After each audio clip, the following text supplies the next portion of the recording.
सुमेरपुर उपखंड के दुजाना ग्राम में मुख्य बस स्टैंड पूजा प्रतीक्षालय में बैठक का आयोजन किया गया, जिसमें स्मार्ट मीटर के विरोध में बिजली उपभोक्ताओं की बैठक का आयोजन किया गया। बिजली उपभोक्ताओं में भारी रोष है। बैठक को संबोधित करते हुए पंचायत प्रशासक प्रतिनिधि गुणराज मीणा ने कहा कि डिस्कॉम के कर्मचारी कंपनी के कर्मचारी बिना उपभोक्ताओं की सहमति से स्मार्ट मीटर लगते हैं, जो नियमों के विरुद्ध में है। बैठक को संबोधित करते हुए किसान कांग्रेस जिला संयोजक शंकर लाल माली ने कहा कि पुराना बिजली मीटर सही है, विद्युत मीटर में किसी भी प्रकार की समस्या नहीं है, फिर भी सरकार मनमानी कर रही है, जो उचित नहीं है। बैठक को ब्लॉक कांग्रेस कमेटी सचिव डायाराम मीणा ने कहा कि स्मार्ट मीटर में तकनीकी खराबी, डेटा सुरक्षा संबंधित चिंताएं ज्यादा है, उपभोक्ताओं के साथ घोर अन्याय किया जा रहा है। बैठक को ग्राम सेवा सरकारी समिति अध्यक्ष कांतिलाल राजपुरोहित ने कहा कि स्मार्ट मीटर में बिल ज्यादा आएगा तो उपभोक्ताओं के हित में नहीं है। बैठक में कस्तूरा राम मीणा, रामलाल व्यास, सखाराम हीरानगर, कपूरा राम मेघवाल, रामलाल मेघवाल, भंवरलाल माली, घीसाराम प्रजापत, हीराराम सुथार, जीवराम दिवासी, ओटाराम कुमावत, राजाराम प्रजापत सहित भारी तादाद में ग्रामवासियों की उपस्थिति थी। दुजाना ग्राम के बिजली उपभोक्ताओं ने ऊर्जा मंत्री हीरालाल नागर, राजस्थान सरकार को संयुक्त हस्ताक्षर युक्त ज्ञापन भेजकर स्मार्ट मीटर गांव में लगाने का विरोध प्रकट किया। शीघ्र डिस्कॉम कर्मचारियों व कंपनी के कर्मचारियों को पाबंद करने की मांग की। गांव के उपभोक्ताओं ने सर्वसम्मति से प्रस्ताव पारित करने लिया गया कि डिस्कॉम कर्मचारी व कंपनी कर्मचारियों को गांव में प्रवेश नहीं करने देंगे। टेक्नोलॉजी पार्क सेवा श्री हरिदत्त फार्मेसी कॉलेज में डिप्लोमा कोर्स में प्रवेशित नवीन छात्रों ने स्वागत एवं ओरिएंटेशन कार्यक्रम का आयोजन भव्य रूप से किया गया। साथ ही संभाग का सर्वश्रेष्ठ परिणाम देने वाले मेधावी छात्रों का सम्मान समारोह भी आयोजित हुआ। इस कार्यक्रम का शुभारंभ दीप प्रज्वलन एवं सरस्वती वंदना के साथ हुआ। कॉलेज के डायरेक्टर डॉक्टर आलोक शर्मा ने कहा कि फार्मेसी का क्षेत्र आज रोजगार और समाज सेवा दोनों का सशक्त माध्यम है। डी फार्मा कोर्स छात्रों को दवा निर्माण, वितरण, फार्मास्यूटिकल कंपनियों एवं हेल्थ सेक्टर में विविध अवसर प्रदान करता है। यशवंत सिंह ने कहा कि फार्मेसी छात्रों को नैतिकता, अनुशासन और जनसेवा की भावना के साथ कार्य करना चाहिए। डी फार्म कोर्स छात्रों को स्वास्थ्य सेवाओं में सक्रिय भूमिका निभाने के लिए तैयार करता है। टेक्नोलॉजी के महत्व को रेखांकित करते हुए छात्रों को डिजिटल ज्ञान के साथ आगे बढ़ने का संदेश दिया। फार्मेसी सिर्फ व्यवसाय नहीं बल्कि एक ऐसा सेवा है जिसमें मरीजों की भलाई सर्वोपरि होती है। विद्यार्थियों को नियमित अभ्यास एवं प्रयोगशाला अनुभव को प्राथमिकता देने की सलाह दी। यह कोर्स ग्रामीण व शहरी दोनों क्षेत्रों में हेल्थ सेक्टर में अवसर प्रदान करता है। क्लास तो चलती थी पर अच्छा वो नहीं था, मतलब टीचर थे हमारे बढ़िया पढ़ाते थे, हमको ऐसी कोई बात नहीं थी। हमको भी डर लगा था, शुरू में आए थे तो हमको ऐसा लगा था कि यार हम पे नहीं हो पाएगा, पर फिर भी हमारे जो राजगुरु जी हमको उन्होंने और भी गुरु जी हमारे साथ में, उन्होंने उनको बहुत पढ़ाया और आज हमको ऐसा लग रहा है कि हम कर देंगे, ऐसी कोई दिक्कत नहीं है।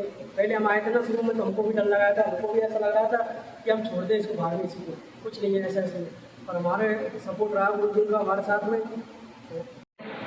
Respected staff members, so here I am, Himanshu Dikshit from village Gadija Alip Singh, and I am currently residing in Bharatpur.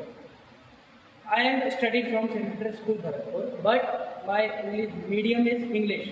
So in this college,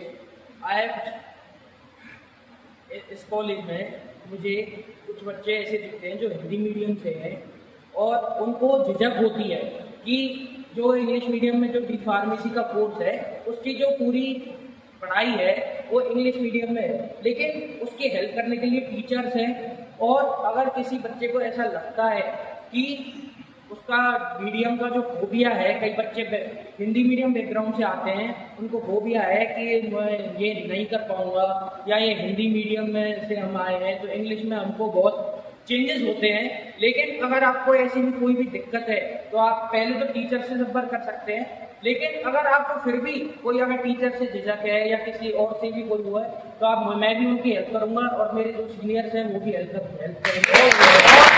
फॉर्मा में नव प्रवेशित छात्रों का एक ओरिएंटेशन डे हम लोगों ने आयोजित किया है और इसका उद्देश्य है कि संस्था की रीति नीतियों के बारे में बताना, संस्था में कैसे आपको डिसिप्लिन से रहना है ये बताना, अध्यापकों का परिचय कराना और बच्चों का झिझक खत्म करना। डी फार्मेसी को एज एन कैरियर जो लोग अपनाना चाहते हैं मैं उनको आमंत्रित करता हूं कि 12वीं विज्ञान पास बच्चा यदि डी फार्मेसी करता है तो ठीक कहा अभी हमारे एक साथी बच्चे ने कि कभी वो बेरोजगार नहीं हो सकता। 10 से 15 हजार रुपए की इनकम उसकी तुरंत स्टार्ट हो जाती है। तो मैं 12वीं पास जो छात्र हैं जिन्होंने विज्ञान से 12वीं पास की है उनको आमंत्रण दे रहा हूं कि आइए और डी फार्मेसी को एज एन कैरियर वो अपनाएं। आज ओरिएंटेशन डे के दिन हम लोग उनको शुभकामनाएं देते हैं और इन बच्चों के उज्जवल भविष्य की कामना करते हैं। पाली जालो सिरोही बाड़मेर में पेयजल समस्या के स्थायी निदान के लिए माही डैम को जवाई बांध को जोड़ने वाला महत्वपूर्ण प्रोजेक्ट अब मूर्त रूप लेगा। इसको लेकर बुधवार को सुमेरपुर विधानसभा क्षेत्र के विधायक व पशुपालन गोपालन डेयरी एवं देवस्थान विभाग के कैबिनेट मंत्री चूराराम कुमावत की मुख्यमंत्री भजनलाल शर्मा के साथ एक अहम बैठक हुई। बैठक में 7,000 करोड़ रुपए के प्रोजेक्ट की डीपीआर बनाने के संबंध में चर्चा हुई। बैठक के बाद कैबिनेट मंत्री चूराराम कुमावत ने बताया कि मुख्यमंत्री भजनलाल शर्मा ने माही एवं सोम नदी के मानसून अवधि का अधिशेष जल जय सन बांध सहित अन्य बांधों को भरते हुए जवाई बांध तक लाने संबंधी कार्य की बजट वर्ष 2024-25 में घोषणा की थी। इस बजट घोषणा को धरातल पर उतारने के लिए मुख्यमंत्री भजनलाल शर्मा से विस्तृत चर्चा हुई। इससे परियोजना की डीपीआर तैयार करने के लिए 15 करोड़ 60 लाख रुपए की प्रशासनिक व तकनीकी स्वीकृति जल संसाधन विभाग जयपुर के मुख्य अभियंता कार्यालय द्वारा जारी कर दी गई है। इस कार्य के लिए अधिशासी अभियंता जल संसाधन खंड सलम्बू ने वापोकोस लिमिटेड से अनुबंध कर कार्यादेश भी जारी कर दिए। इसके बाद वापोकोस को ने भी इंस्पेक्शन रिपोर्ट जल संसाधन विभाग उदयपुर को प्रस्तुत करने के बाद विभाग ने उनका अनुमोदन भी कर दिया है। कैबिनेट मंत्री चूराराम कुमावत ने बताया कि 7,000 करोड़ रुपए के इस महत्वाकांक्षी प्रोजेक्ट के पूरे होने पर उदयपुर, सिरोही, पाली एवं जोधपुर जिले में पेयजल संबंधी समस्या का स्थायी समाधान हो जाएगा। इसके साथ ही 16,000 हेक्टेयर संचित क्षेत्र का पुनर्स्थापन होगा। मारवाड़ जंक्शन के राजकीय उच्च प्राथमिक विद्यालय घोड़ा चतरा में आज मारवाड़ के समस्त सरकारी प्राथमिक एवं उच्च प्राथमिक विद्यालयों एवं निजी शिक्षण संस्था प्रधानों की 2 दिवसीय 17वां वाकपीठ का समापन हुआ। ब्लॉक शिक्षा अधिकारी रामराज प्रजापत, वाकपीठ अध्यक्ष मदन सिंह कुंपावत, संरक्षक लक्ष्मण सिंह आशिया के नेतृत्व में वार्ता आयोजित की गई। आज विधिवत 2 दिवसीय वाकपीठ का समापन हुआ। 2 दिवसीय 17वां वाकपीठ में मारवाड़ जंक्शन क्षेत्र के समस्त सरकारी एवं निजी संस्था प्रधानों के प्रधानाचार्य ने हिस्सा लिया। 2 दिवसीय वाकपीठ में अनेक वार्ताकारों ने वार्ता की। इस मौके पर आज समापन पर वाकपीठ संयोजक मनोज मीणा द्वारा अतिथियों का माला एवं साफा द्वारा विशेष बहुमान किया गया एवं वाकपीठ में हिस्सा लेने वाले संस्था प्रधानों को मोमेंटो भेंट किए गए। श्रेष्ठ वार्ताकारों को सम्मानित किया गया। वाकपीठ में शैक्षणिक स्तर में सुधार, शिक्षकों एवं संस्था प्रधानों की समस्याएं, साला दर्पण, विद्यालय की व्यवस्थाओं को लेकर बिंदुओं विषयों पर वाकपीठ में वार्ता की गई। रायपुर में कीर समाज के लोगों ने कीर समाज नेता धर्मवीर कीर के नेतृत्व में जयपुर में कीर समाज के छात्रावास हेतु भूमि आवंटन की मांग को लेकर आज रायपुर उपखंड अधिकारी सुमित्रा बिश्नोई व रायपुर तहसीलदार संतोष कुमार को मुख्यमंत्री भजनलाल शर्मा के नाम ज्ञापन सौंपा गया। सौंपे गए ज्ञापन में बताया कि कीर जाति के आर्थिक, सामाजिक, शैक्षणिक व राजनीतिक पिछड़ेपन की विषम स्थिति को देखते हुए कीर जाति के विद्यार्थियों को शिक्षा का संबल प्रदान करने के उद्देश्य से जयपुर शहर में एक छात्रावास भवन निर्माण हेतु राज्य सरकार से भूमि आवंटित करने की मांग की गई। इस दौरान कीर समाज नेता धर्मवीर कीर, मुन्नाराम गिरधारी, गणपत लाल, सुरेश, अर्जुन लाल, भंवरलाल, शेषराम इत्यादि कीर समाज के लोग मौजूद रहे। आज कीर समाज के द्वारा उपखंड अधिकारी को ज्ञापन दिया गया है और ज्ञापन में हमारी कीर समाज की एक मांग है। पूरे राजस्थान में हमारे समाज का कहीं पे भी छात्रावास नहीं है। हम चाह रहे हैं मुख्यमंत्री जी भजनलाल जी शर्मा से और भाजपा सरकार से हम उम्मीद करते हैं कि हमारे समाज को कहीं न कहीं जगह देंगे और छात्रावास की मांग पूरी करेंगे। राजस्थान में हमारी लगभग 12-13 लाख जनसंख्या होने के बावजूद भी पूरे राजस्थान में कहीं पे भी छात्रावास नहीं है और हम लगातार पिछली सरकार में भी हमने प्रयास किया और इस सरकार में भी हम जनप्रतिनिधियों के मार्फत, उपखंड अधिकारी के मार्फत और तहसीलदार, कलेक्टर के मार्फत हम ज्ञापन देकर सरकार को अवगत करा रहे हैं कि हमारे समाज की पिछड़ी हुई जाति है, एक गरीब जाति है, उस जाति का भी कल्याण करे। सब समाजों का छात्रावास है लेकिन हमारे समाज का कहीं पे भी पूरे राजस्थान में छात्रावास नहीं है। इसके कारण हमारी समाज बहुत पिछड़ी हुई है। उम्मीद करते हैं कि हमारे समाज को कहीं न कहीं जगह दोगे। ये छात्रावास हमारे बच्चों के लिए आगामी भविष्य तय करेंगे। इसलिए हम मुख्यमंत्री जी से आग्रह करते हैं हमारे समाज को भी छात्रावास की मांग पूरी करें और हम उम्मीद करते हैं कि भजनलाल जी सरकार हमारे छात्रावास की मांग पूरी करेंगे। अग्रकुल नारी शक्ति भरतपुर द्वारा खिचड़ी प्रसादी का आयोजन किया गया। संस्था के अध्यक्ष प्रीति कंसल ने बताया कि बाकी बिहारी मंदिर प्रांगण में श्री जी रसोई द्वारा प्रतिदिन शाम को असहाय, निशक्तजन, संतजन, वृद्धजन इत्यादि के लिए रोज भोजन प्रसादी का आयोजन किया जाता है, जो कि बहुत ही सराहनीय और नेक कार्य है। प्रीति कंसल ने बताया कि संस्था के मेंबर्स द्वारा श्री जी रसोई में द्वादशी होने के उपलक्ष्य में खिचड़ी प्रसादी का वितरण किया गया, जिसमें सैकड़ों लोगों ने खिचड़ी प्रसादी पाई। जब प्रभुजन प्रसादी पाते हैं तब उनके चेहरे पर खुशी साफ दिखाई देती है। संस्था की कोषाध्यक्ष निशा गोयल ने बताया कि हमारी संस्था द्वारा हर महीने इस तरह के सेवा कार्य किए जाते हैं। इस कार्यक्रम के दौरान सीमा अग्रवाल, पायल गोयल, मोनिका गोयल, श्वेता अग्रवाल, सुषमा सिंघल, आशा अग्रवाल, ऋचा गर्गर, रचना वर्षा सिंघल, रिमझिम इत्यादि ने अहम भूमिका निभाई। मारवा जंक्शन के महिला बाल विकास विभाग कार्यालय पर ब्लॉक प्रभारी प्रकाश चंद्र के नेतृत्व में रक्षाबंधन के उपलक्ष्य में राज्य सरकार से प्राप्त मिठाई के पैकेट आज आंगनवाड़ी कार्यकर्ताओं एवं सहयोगिनी को प्रदान किए गए। रक्षाबंधन के उपलक्ष्य में राज्य सरकार द्वारा यह सौगात आंगनवाड़ी कार्मिकों को दी गई। आज क्षेत्र के 7 सेक्टर की 226 आंगनवाड़ी की सभी कार्यकर्ताओं एवं सभी सहयोगिनियों को सरकार द्वारा प्राप्त मिठाई के पैकेट वितरण किए गए। मिठाई की पैकेट प्राप्त कार्यकर्ता एवं आंगनवाड़ी सहयोगिनी प्रफुल्लित मुद्रा में नजर आई एवं राज्य सरकार का आभार व्यक्त किया। गौरतलब है कि सरकार ने रक्षाबंधन के उपलक्ष्य में प्रत्येक कार्यकर्ता एवं सहयोगिनी को 500 रुपए एवं मिठाई के पैकेट प्रदान किए जा रहे हैं। मारवा जंक्शन के आउवा पुलिस चौकी परिसर पर आज जिला पुलिस अधीक्षक का पूजा अवाना के निर्देश एवं थानाधिकारी मारवा जंक्शन भारत सिंह रावत के आदेश से आउवा पुलिस चौकी परिसर पर पुलिस जवानों ने वृक्षारोपण किया। चौकी प्रभारी अरविंद सिंह राजपुरोहित के नेतृत्व में आउवा पुलिस चौकी परिसर पर 50 छायादार वृक्ष लगाए गए। पुलिस जवानों ने चौकी परिसर पर दुर्लभ प्रजाति, विलुप्त हो रही प्रजाति के पौधे भी लगाए। इस मौके पर चौकी प्रभारी अरविंद सिंह राजपुरोहित द्वारा समस्त पुलिस जवानों को राजस्थान सरकार द्वारा निर्देशित हरियालो राजस्थान महावृक्षारोपण अभियान की शपथ दिलाई। पुलिस जवानों ने वृक्षारोपण कर क्षेत्रवासियों को इस अभियान में अपनी सहभागिता निभाने की अपील की। सोनल फाउंडेशन के तत्वाधान में चलाए जा रहे पर्यावरण संरक्षण अभियान एक पौधा एक जीवन के अंतर्गत आज जैन मंदिर परिषद दांसवा में पौधारोपण कार्यक्रम का आयोजन किया गया। इस पुनीत कार्य के अंतर्गत विभिन्न प्रजातियों के पौधे लगाए गए, जिसमें अब तक कुल 700 पौधे लगाए जा चुके हैं। इस कार्यक्रम में संस्था के कई सक्रिय सदस्य उपस्थित रहे। कुयालाल हुनिया, जीतमल वानी गोता, रमेश जैन, कैलाश कुमार जैन, आनंद एवं अन्य सदस्यगण सभी ने मिलकर पर्यावरण संरक्षण के संकल्प के साथ पौधे रोपे और समाज को हरियाली का संदेश दिया। जागरूकता संदेश, हर पौधा जीवन की एक नई सांस है। आइए हम सब मिलकर प्रकृति को बचाएं, पेड़ लगाएं और भावी पीढ़ियों को एक हरा भरा भविष्य दें। पर्यावरण संरक्षण का संदेश, पर्यावरण की रक्षा केवल सरकार की जिम्मेदारी नहीं है, हर नागरिक का नैतिक कर्तव्य है। पेड़ लगाकर हम न सिर्फ पृथ्वी को हरा भरा बनाते हैं, बल्कि अपने जीवन को भी सुरक्षित करते हैं। सोनल फाउंडेशन का आह्वान, आइए हम सब मिलकर इस अभियान का हिस्सा बने, एक पौधा लगाएं, एक जीवन बचाएं।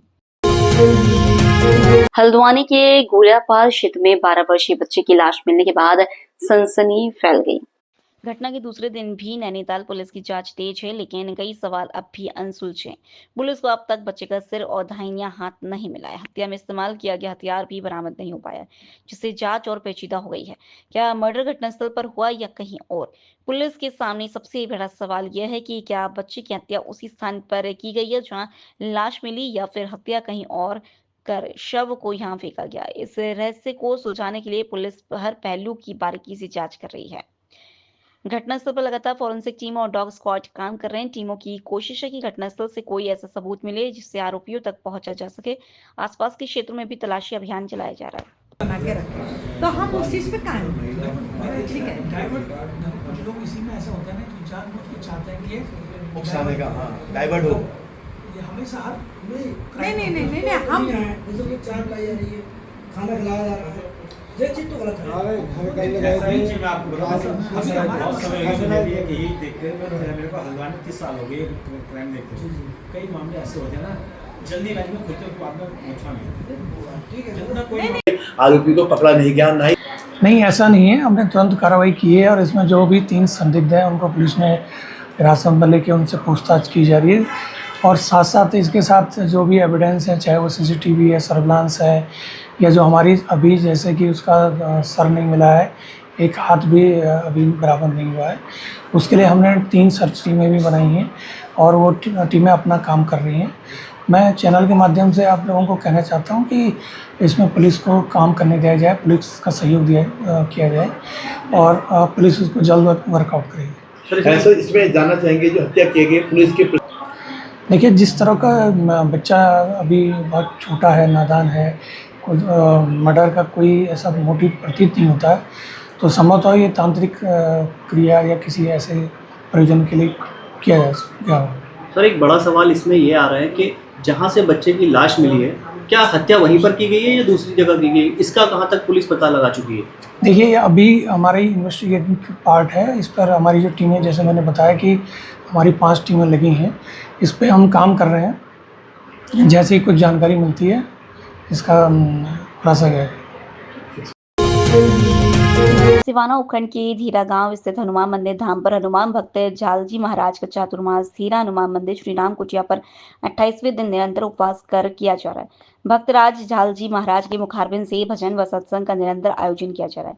रमनिया गांव के विजय सिंह व धीरा गांव के मोहन सिंह पांचलोड प्रधानाचार्य ने बताया कि भक्तराज झालजी महाराज का चातुर्मास हर वर्ष की भांति इस वर्ष भी हनुमान मंदिर धीरा में धूमधाम से किया जा रहा है। आप सभी धर्म प्रेमी बंधुओं से आग्रह किया जाता है कि ज्यादा से ज्यादा संख्या में पधार कर चमत्कारी हनुमान मंदिर के दर्शन व भक्तराज झालजी महाराज से आशीर्वाद प्राप्त करें। इस अवसर पर रमनिया से हरि सिंह, जोग सिंह, धीरा, जीतू सिंह, शंकर सिंह, उत्तम सिंह, गिरधारी नाथ व सैकड़ों की संख्या में भक्तगण मौजूद रहे। जिले के सिवाना पंचायत समिति में गांव धीरा, जहाँ बहुत पुराना एक चमत्कारी हनुमान जी का मंदिर है, उनके सेवादार भगत झालजी हैं।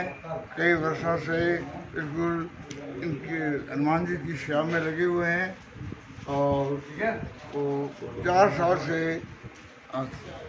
चतुर्मास इसी स्थान पर कर रहे हैं। वहाँ हमेशा वैसे साल भर शनिवार और मंगलवार को भारी भक्त और भाइयों का मेला लगा रहता है और अब तो बिल्कुल वो रोज शनि और मंगल है, क्योंकि अनेक चतुर्मास में उनके भक्त भाविक आते हैं। और सभी लोगों से अनुरोध है कि यहाँ आकर के चमत्कारी हनुमान जी और उनके भक्त झालजी का आशीर्वाद प्राप्त करें और सेवा लाभ प्राप्त करें। सभी निवेदन है, पर सब यहाँ व्यवस्था है, रहने करने की सब ठाठ है और हमें आप हनुमान जी के दर्शन करो, हम बहुत भाई आपके दर्शन करेंगे, इसका दर्शन लाभ दें।